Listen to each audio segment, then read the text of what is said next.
Selamat malam saudara yang dikasihi Tuhan. Bagaimana kabar Anda? Semua bisa kita lewati. Renungan malam hadir kembali di tengah-tengah Anda. Bersama Pendeta Dr. Erastus Sabdono dengan topik The Voice of God. Bersama saya, Yohana Ibrahim. Dalam Matius 6 ayat 19-21, firman Tuhan mengatakan, "Janganlah kamu mengumpulkan harta di bumi. Di bumi gengat dan karat merusakkannya, dan pencuri membongkar serta mencurinya. Tetapi kumpulkanlah bagimu harta di surga, dan di surga gengat dan karat tidak merusakkannya, dan pencuri tidak membongkar serta mencurinya." Karena di mana hartamu berada, di situ juga hatimu berada. Saudara, kita sudah merasa mengerti sekali akan ayat ini. Tetapi sesungguhnya kita hanya melihat itu secara kognitif atau pengetahuan sebagai the word of God. Tapi kita belum melihatnya sebagai the voice of God. Ketika ayat ini menjadi suara Allah dan kita menerimanya serta mengenakannya, maka seperti kabut yang tertiup angin, kita melihat dimensi hidup yang lain. Apalagi bagi kita yang bertugas sebagai juru bicaranya Tuhan, jangan sampai kita hanya bisa menyampaikan word of God, firman dalam bentuk pengetahuan, tetapi tidak menjadi penyambung lidah Allah yang menyampaikan the voice of God. Sulit untuk menjelaskan hal ini, kecuali mengalaminya sendiri di dalam batin. Namun demikian, orang-orang dekat di sekitar kita akan tahu nanti, karena mereka pasti merasakan perubahan kita. Carilah dahulu kerajaan Allah dan kebenarannya, maka semua ditambahkan kepadamu. Juga merupakan ayat yang sudah begitu akrab di telinga kita.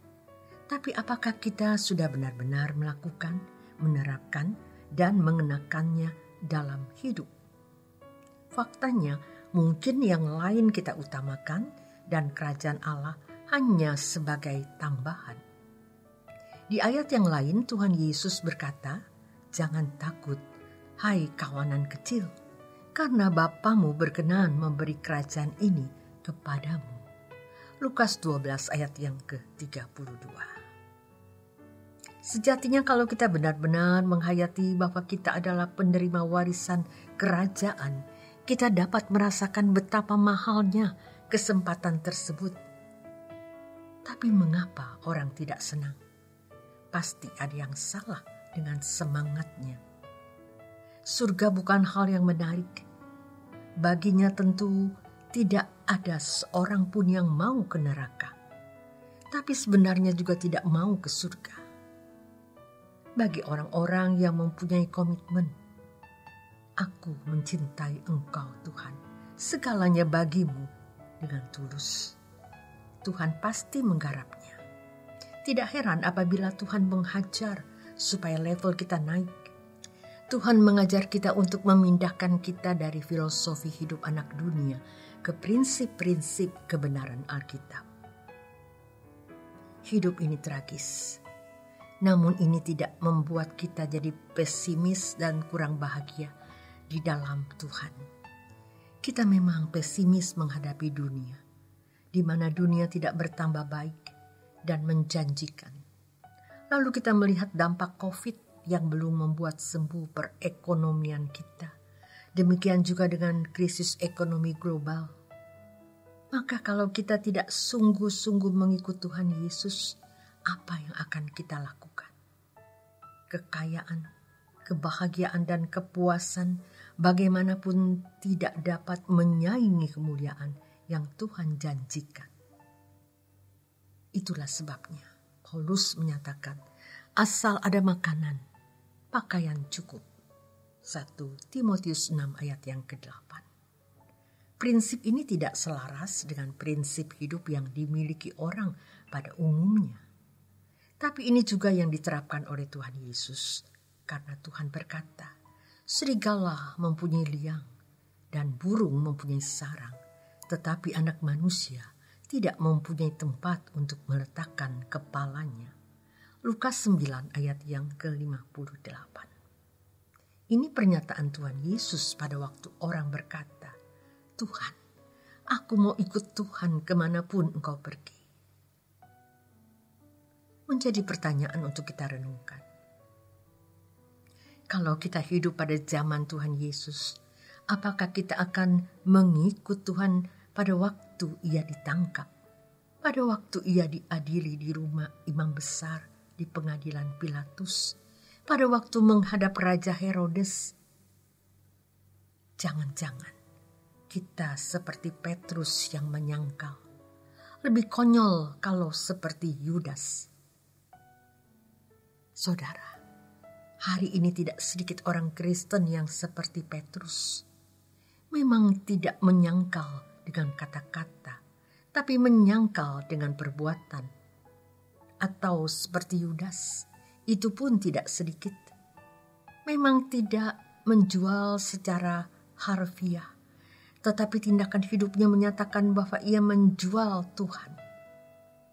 Orang seperti itu pasti ketakutan ketika menghadap tahta pengadilan Tuhan nanti.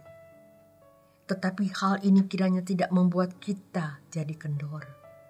Kita harus tetap bersemangat, tetapi yang dibidik harus benar. Kita mau berubah dan mengubah orang menjadi mempelai Tuhan, supaya kita semua dilayakkan untuk dimuliakan bersama Tuhan Yesus. Roh Kudus akan memimpin sesuai dengan pengertian tingkat rohani dan keadaan kita masing-masing. Jangan bergantung pada siapapun. Pada umumnya kita telah memiliki cara berpikir yang sudah salah atau rusak, sehingga kita tidak memahami maksud ucapan Tuhan Yesus. Kumpulkan harta di surga, bukan di bumi. Di mana hartamu, di situ hatimu. Cari dahulu kerajaan Allah dan kebenarannya. Asal ada makanan, pakaian cukup. Mengapa? Karena kita tidak berani mempertaruhkan 100% hidup kita untuk kebenaran firman. Seharusnya demi kebenaran ini, apapun kita lakukan, sehingga Roh Kudus akan menuntun kita. Hanya dengan demikian, ucapan Yesus tersebut dapat kita alami sebagai suatu kebenaran yang menghidupkan. Ketika ayat menjadi suara Allah, voice of God, dan kita menerimanya serta mengenakannya, maka seperti kabut yang tertiup angin, kita melihat dimensi hidup yang lain. Selamat malam, selamat menikmati istirahat malam Anda. Tuhan Yesus mengasihi, memberkati Anda.